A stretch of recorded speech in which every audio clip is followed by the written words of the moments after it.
সফল ব্যবসায়ীর পথ চলা। রামু নামে এক যুবক ছিল যে ছোটবেলা থেকেই বড় কিছু করার স্বপ্ন দেখত। তার পরিবারের আর্থিক অবস্থা তেমন ভালো ছিল না। অনেকেই তাকে বলতো চাকরি কর, নিরাপদে ভবিষ্যৎ কর, কিন্তু রামু চেয়েছিল অন্য কিছু। সে নিজে কিছু করতে চেয়েছিল। শুরুটা ছোট হলেও স্বপ্নটা তার বড় ছিল। একদিন রামু লক্ষ্য করলো তার শহরের মানুষ খুবই ব্যস্ত।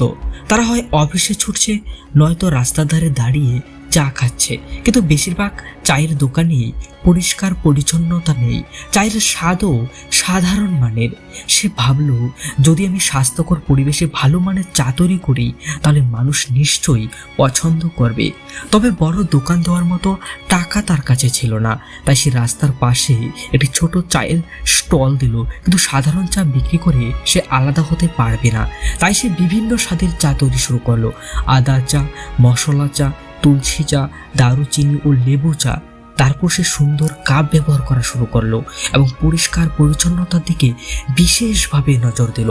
প্রথম দিকে মানুষ নতুন এই চায়ের দোকান সম্পর্কে খুব বেশি জানতো না, তবে যারা একবার চা খেত তারা বারবার আসতো।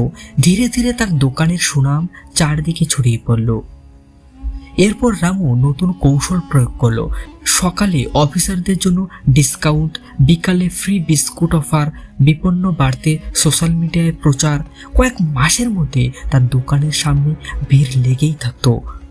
এক বছর পর রামু শুধু একটা দোকানে সীমাবদ্ধ থাকে না, সে শহরের অন্য ব্যস্ত এলাকায় নতুন শাখা প্রশাখা করলো। এরপর সে একটি প্রিমিয়াম টি ক্যাফে শুরু করলো, যেখানে বিভিন্ন ধরনের স্পেশাল চা পাওয়া যেত। আজ রামুর চায়ের ব্র্যান্ড সারা দেশের জনপ্রিয়, আর ছোট রাস্তায় সে স্টল থেকে সে এখন কোটি টাকার ব্যবসার মালিক।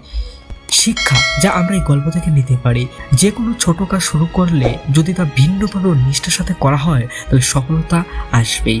মানুষের সমস্যাগুলি বোঝো এবং তার সমাধান দাও, ব্যবসায় সফল হবে। পরিচ্ছন্নতা ও গুণগত মান, গ্রাহক সন্তুষ্টি ধরে রাখলে ব্যবসা ধীরে ধীরে বড় হয়।